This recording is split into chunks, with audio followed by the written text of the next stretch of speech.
the law should be bent. That was the context, Mr. Justice. I heard it, Your Honor. I saw it on And if you hear it from no less than the Secretary of Justice, abrogating all the cornerstones of our belief in ourselves, in our Constitution, then you still include him as an applicant to the Ombudsman.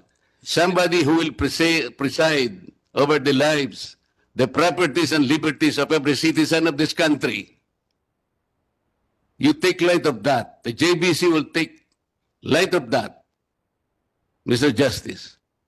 the majority considered it as slight.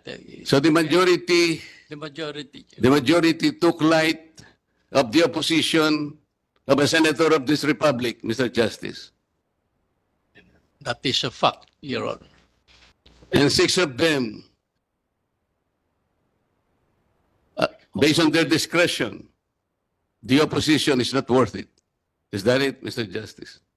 I am certain that you are aware that there are disbarment cases filed against Secretary Remulla. First, on the 23rd of September, Attorney Topacio filed.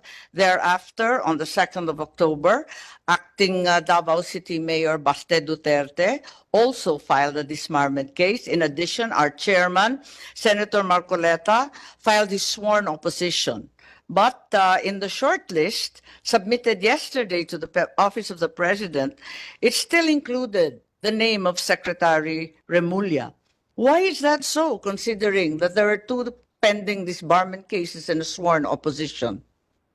He was able to secure a clearance with respect to the criminal cases. And then with respect to the disbarment, they were considered one and the same act by the body. Very clear that the JBC requires that an applicant should have no pending administrative or criminal case before any office, considering that Secretary Boying Remulla was included in the list of nominees, despite having pending cases and issues touching on propriety.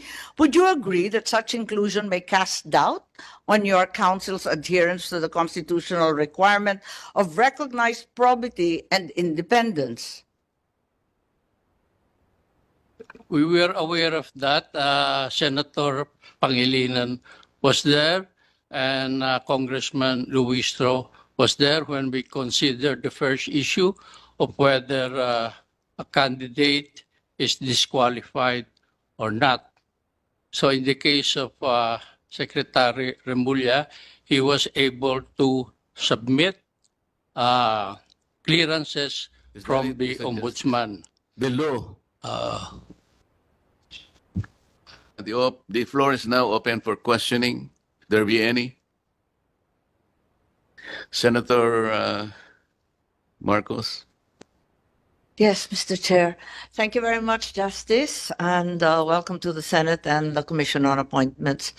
My first question is very simple. Is the exercise of the JBC's functions of shortlisting candidates for the judiciary ministerial? Is it merely ministerial, or does it involve judgment and discretion?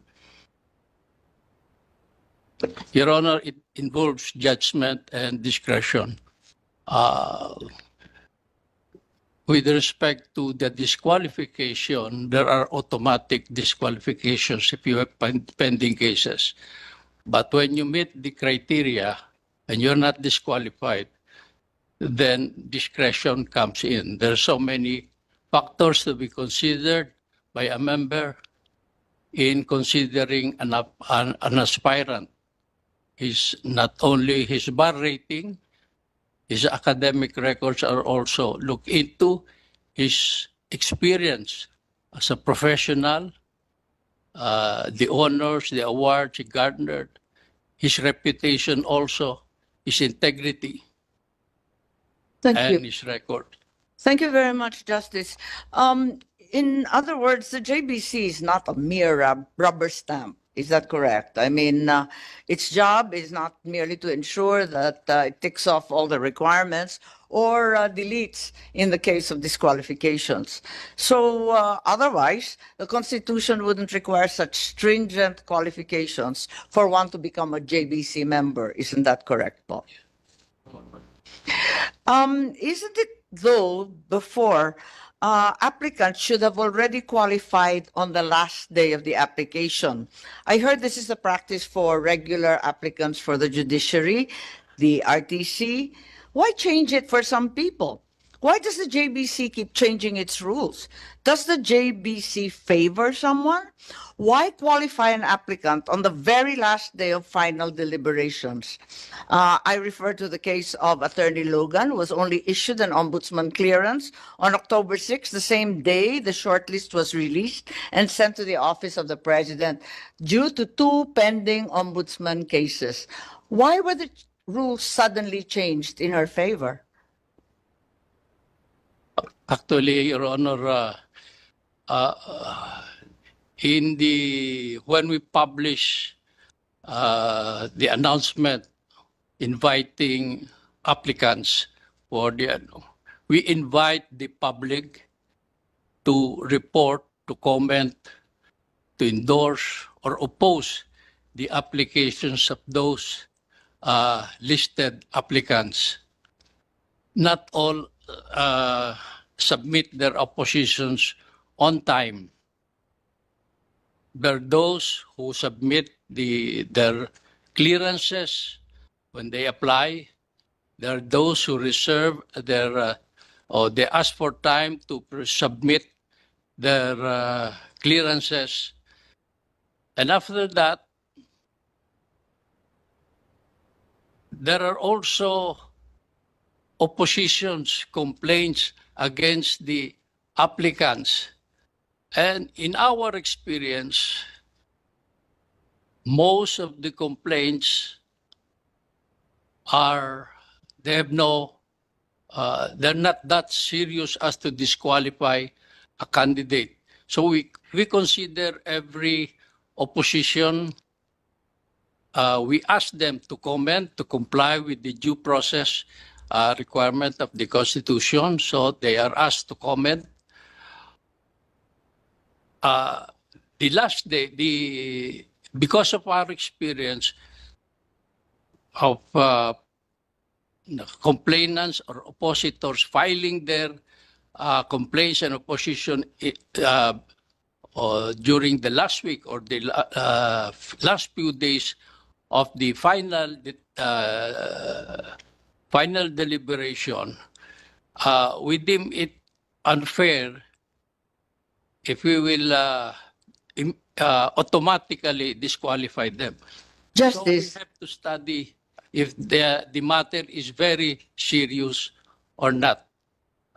yes, Justice, but you made mention of a list of absolute requirements, which contains, among others, a clearance of the ombudsman. Surely that doesn't require an oppositor to file with the JBC. Surely that is of note. Why was Attorney Logan considered, given that the ombudsman clearance was only given on the same day, yesterday, when the short list was given? The deadline had long passed. Why is the JBC changing its rules to favor certain people? It's still within the rules, Your Honor. Before the voting, they should, if they can submit a clearance, they can be qualified and can be Even on the same day, po. same day. Because they're given to understand that the required documents are supposed to have been submitted in September, as is usual with regular judges in ordinary courts. Yes, sir. With respect to judges, we have considered it to be the last day because there are so many good judges. So there's a distinction po. When The they are- ombudsman is special and regular judges have to comply with the rules. No, they have the same qualification if they have a But pending. there was a deadline for the requirements to be submitted in September, Oh. a deadline that was actually extended repeatedly. Yes. It is on the last day of we call it the final deliberation. If they can submit a clearance, they can be considered. With respect to Several dates were given po. In Yes, September, I recall. yes, Your Honor. In any case, did you participate, given that you were reappointed twice? Did you participate in the proceedings in the shortlisting of the ombudsman candidates po? Yes, yes, Your Honor, because my appointment was ad interim. So, given the two appointments, you in fact participated. So we are very curious about the occurrences with regard to the JBC shortlisting yesterday. It is very clear that the JBC requires that an applicant should have no pending administrative or criminal case before any office, considering that Secretary Boying Remulla was included in the list of nominees, despite having pending cases and issues touching on propriety. Would you agree that such inclusion may cast doubt on your counsel's adherence to the constitutional requirement of recognized probity and independence? We were aware of that. Senator Pangilinan was there, and Congressman Luistro was there when we considered the first issue of whether a candidate is disqualified or not. So in the case of Secretary Remulla, he was able to submit clearances from the ombudsman. And then we checked the JBC rules, and in the JBC rules regarding disqualification, if you have a pending case with the ombudsman, you will be disqualified. But if there is any other administrative case before any other government agency, it will be subject the discretion and evaluation of the individual members. It is only, I do not know why the administrative cases of pending before the ombudsman are different from the other agencies, but that is the rule.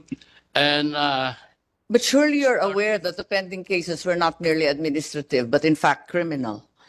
And we can hardly say that recognized probity is in fact upheld.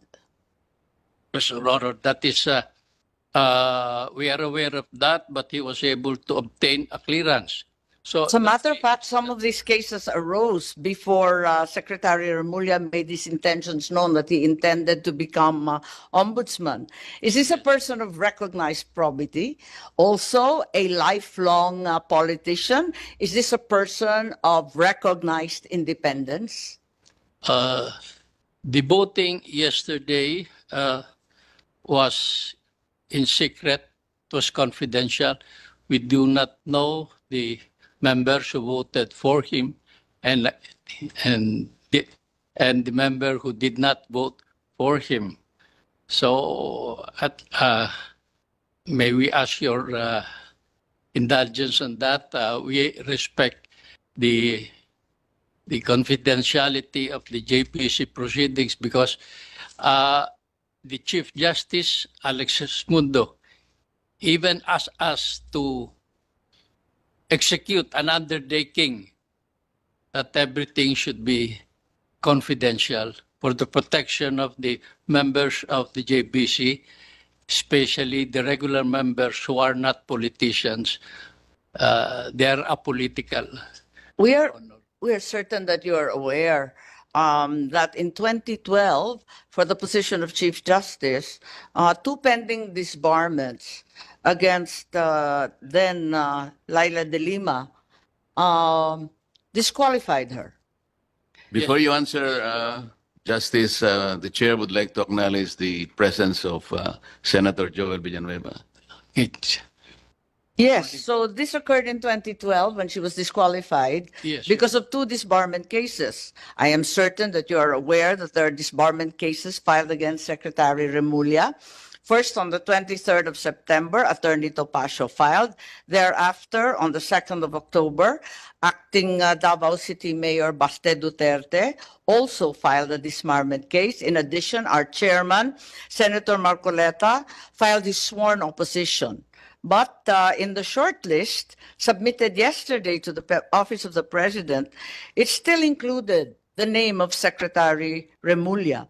Why is that so, considering that there are two pending disbarment cases and a sworn opposition?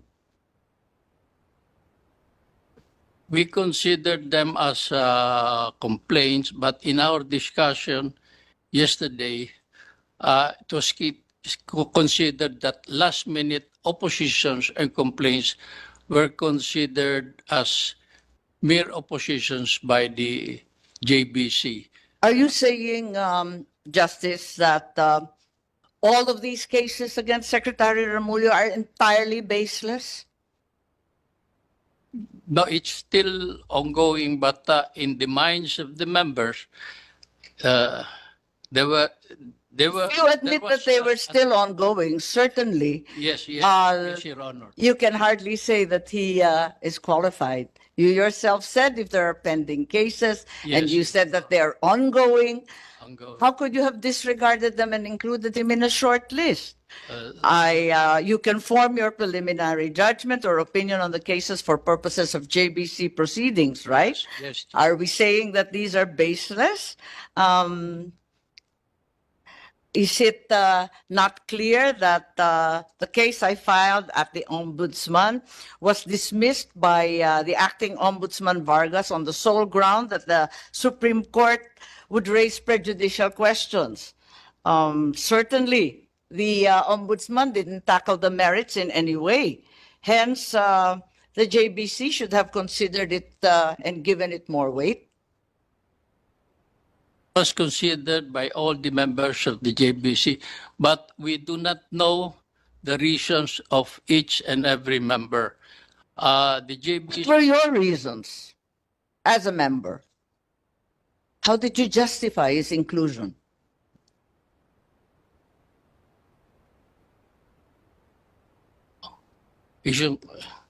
he was able to secure a clearance with respect to the criminal cases. And then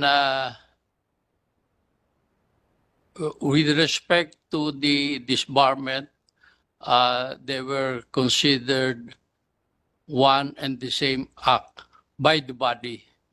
The members of the JBC come from different interests. I represent the retired justices. One represents the academe, one represents the private sector, and one represents the IBP. The government is represented, the Senate is represented by. Sir, we're aware of the different sectors represented in the JBC, and we are certain that they're all qualified and fit. However, given the cases that were pending, what will happen as a former Supreme Court justice if the Supreme Court decides that no prejudicial question exists and that the Ombudsman should have resolved the Remulla cases on its merits? Do you think that Secretary Remulla can ever be fair in deciding the cases against himself, now sitting as Ombudsman? If he inhibits, do you think that it will allay any notion of partially considering that it is still his underlings who will finally decide? Does that not put us in an untenable position? Yes, Your Honor, I agree that he has to inhibit himself, but he is in a position to, as the Ombudsman, he is in a position to influence the deputies who will replace him if he inhibits himself. But there's so many factors, and we cannot at this time predict what those factors are. But the human factor is very important. Their background, their sense of justice, like that.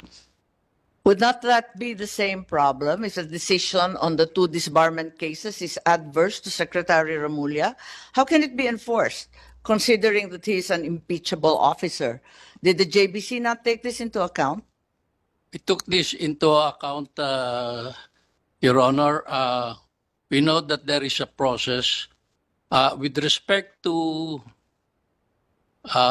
disbarment, sometimes they are directly filed with the IBP, and then it goes to it is referred to the council or the committee in the IBP, and then if they have finding already, it will go to the Board of Governors.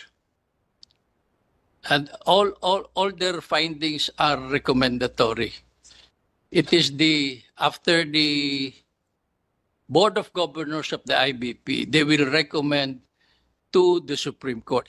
The Supreme Court will be the final arbiter. Yes, Justice Mendoza, we're aware of the process. Merely that it appears that the JBC did not adequately take into consideration all these issues. We are aware, Mr. Chairman and Justice Mendoza, of the tremendous pressure upon the JBC. However, it's apparent that the JBC subverted its own rules and really performed extraordinary leniency in the case of at least two applicants, by which we're totally perplexed and rather alarmed for its future performance. That's all, Mr. Chair. Thank you very much, Justice Mendoza.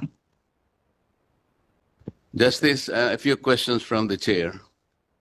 Yes, Your Honor. In the previous rules of the Judicial and Bar Council, those with pending cases or pending complaints are automatically disqualified. The case in point is that case of then Senator, now Congresswoman Laila de Lima. Because of her pending disbarment case in 2012, she was automatically disqualified. But soon enough, your rules were revised, and because of that, under Section 5 of your revised rules, Paragraph B, those with pending administrative cases or complaints before any court, office, tribunal, or government office, agency, or instrumentality, or before the IBP, or any association, disciplinary committee, or body, when in the determination of the council the complaints are serious or grave as to affect their fitness for nomination, ay disqualified lamang po. But again, kung madidetermine ng council na yung complaints are serious or grave as to affect their fitness for nomination. Ang ibig pong sabihin nito, Justice, if the council feels that the complaints are not serious or grave enough to affect their fitness or nomination, hindi po madi-disqualify yung applicant. Is that correct, sir? With respect to disqualifications, there are automatic disqualifications, like if you have been pending cases in criminal cases in the courts. And Yes, Justice. Ang sinasabi ko po yung sa Section 5, which Yes. says the following are disqualified from being nominated for appointment in any judicial post or the position of ombudsman, deputy ombudsman. Yes, Ito pong sinabi ko, pero ang kolatilya po, when in the determination of the council, the complaints are serious or grave. Ibig sabihin po, kung hindi serious at saka hindi grave, hindi po siya madi-disqualify. po, That's correct, sir? it pertains to the administrative cases po. if it is pending in the ombudsman, an applicant is automatically disqualified. But with respect to the pending administrative cases or complaints before any office, court, tribunal, or any government office, ito po subject to this discretion of each member. Yun ang Yun nga po ang ibig ko sabihin, Justice. hindi ho automatic. Yun nga po. So, ibig sabihin nito dahil nag-file po ng disbarment si Mayor Sebastian Duterte, Yes po. ibig sabihin po, in the discretion of the council, hindi siya serious or grave enough. Tama po ba? Ang what I heard yesterday was the argument that it refers the complaint refers to the same act which was in a complaint previously dismissed by the ombudsman or earlier dismissed by the ombudsman. Nag-prevail na reason yesterday. I just cannot disclose the members who gave those reasons, but it prevailed yesterday. Yes, sir. This representation, Justice, filed a sworn opposition to the application of Secretary Remulla to the office of the Ombudsman on two grounds. Secretary Remulla publicly announced that he added restitution as requirement to the Witness Protection Program. That requirement does not exist in the law, but he insisted. That justice, to my mind, clearly indicates or demonstrates the lack of required legal acumen as well as adherence to the standards of probity befitting an ombudsman. Second, the Secretary's affirmation of the bending the law constitutes a violation of the Code of Professional Responsibility and Accountability. These two grounds, Mr. Justice, are not enough for the JBC to consider? It's like this. We receive your complaint or your opposition against Secretary Remulla. We considered the reasons, but there were two issues yesterday. First was whether or not he is disqualified. And then doon na pumasok sa, because he was not disqualified, he can be voted upon, pumasok na doon yung consideration of the merits of your complaint. He was not able to get a unanimous vote. Pero hindi ko na masabi ko sino yung mga votante. But they considered the reasons you gave. Your two reasons were very important. We received them, we read them, and we considered them. How did you consider that? How did the council consider the sworn opposition? Ano yun? Nasa weight na ho yun. Nasa weight. Not sa qualification or disqualification, but on the weight na sa voting ng a considered candidate, nandun na sa weight to yun. The members, majority are appointed by the president. They considered that it is, they voted, the majority voted for him, so they did not give it much weight, or the opposition. Mr. Justice, one of the overarching principles that guided the creation of the 1987 Constitution is the desire to promote the rule of law, as is stated in our own preamble. Pag sinabi po nating rule of law, this is the guiding post. When somebody affirms that sometimes we can bend the law, you take you or the JBC took that very lightly, Mr. Justice? No, Your Honor, we, in the interpretation of the law, we can be strict, or we can be, what do you call that? For example, in the interpretation of the Constitution, if you are a strict one, they call you an originalist. And if you want to adapt to the times, they call you, you are a believer of the living Constitution. I don't know. We're not interpreting the Constitution, Mr. Justice. Yes, sir. I'm asking you whether the rule of law is still the foundation of our Constitution. It is very much the foundation. When somebody affirms that the law can be bended, that is inconsistent with the Constitution. Don't you think so? Yes, I agree with that. But sometimes it depends upon the context of how it is used, the bending of the law, whether it is freely, if they are interpreting it liberally. Did you know how it was used, Mr. Justice? Yes, We were discussing Yes, whether Your or not restitution yes, Your Honor. is a requirement for an applicant to be processed under the Witness Protection Program. Yes, Your And suddenly the Secretary of Justice insisted that one requirement is restitution. It is not there. aware of that. Yes. And somebody suggested that sometimes the law should be bent. That Yes, was sir. the context, Mr. Justice. I heard it, Your Honor. I saw it on. And if you hear it from no less than the Secretary of Justice,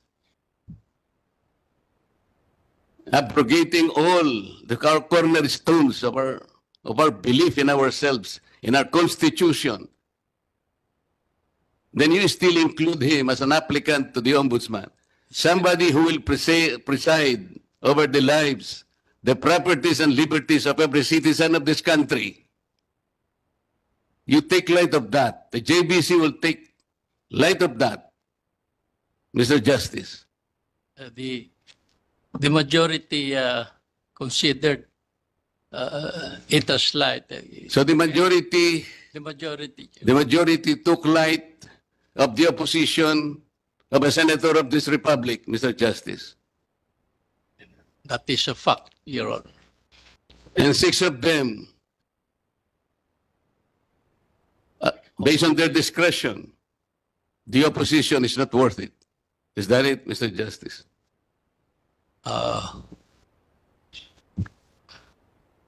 There were six yes, excluding the secretary himself, because he is also a member of the Judicial and Bar Council. Because of his inclusion in the shortlist, Mr. Justice, will you favor amending further your rules Yes, Your Honor. We that have- would give a chance that all prospective nominees or applicants to the Ombudsman should already be subjected not to the JBC, but the Commission on Appointments? It's up to you, Your Honor. It's only a suggestion, Mr. Justice. But with respect, Just thinking aloud, Mr. Justice. yes, Your Honor. With respect to the JBC, we have set tomorrow up to Friday to review and amend the internal rules of the JBC, considering past incidents. And we are inviting the public to submit their recommendations. So it will be a 3-day workshop to amend the internal rules of the Judicial and Bar Council. What would you think of the public thinking that somebody who affirmed that sometimes we should bend the law has become the ombudsman of this republic?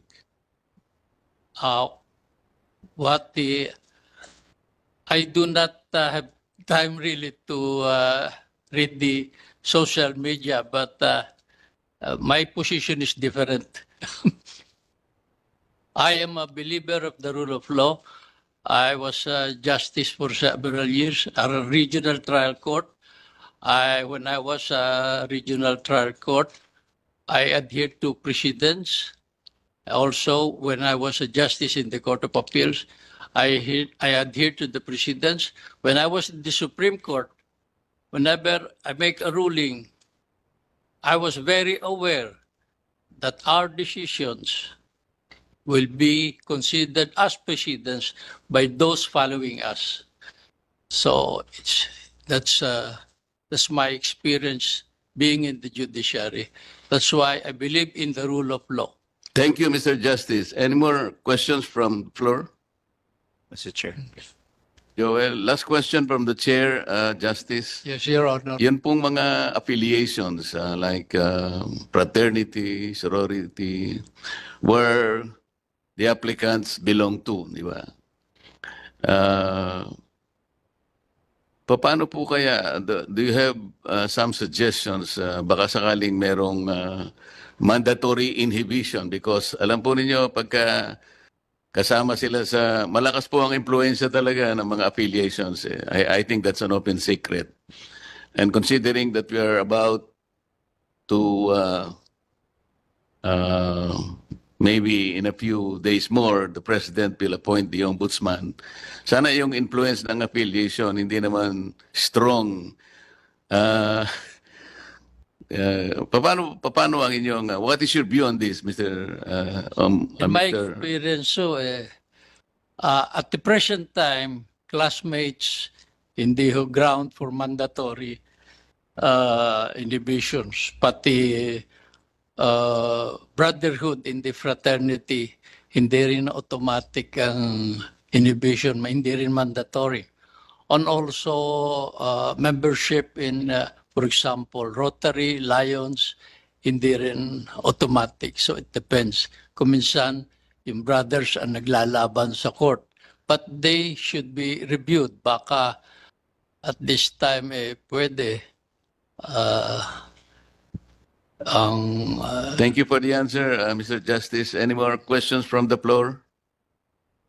If there are no more inquiries and clarifications, Senator Amy. Yes, Mr. Chair. Thank you very much, Senator Marcoleta and Justice Mendoza. I am, however, deeply disturbed, nay, alarmed, by the responses of Justice Mendoza to the questions of the chair, of Congressman Garbin, of Senator Villanueva, and those of myself, casting a doubt on, indeed, the probity and independence of the Judicial Bar Council. At this juncture, therefore, I am unable, without further clarification and more responsive and adequate answers from the Justice, to support the appointment of Justice Mendoza. I'm sorry po.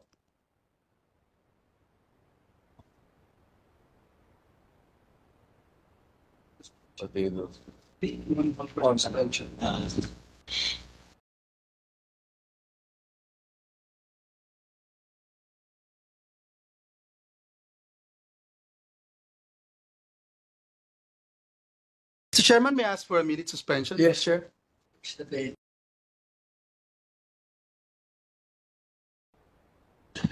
Session suspended.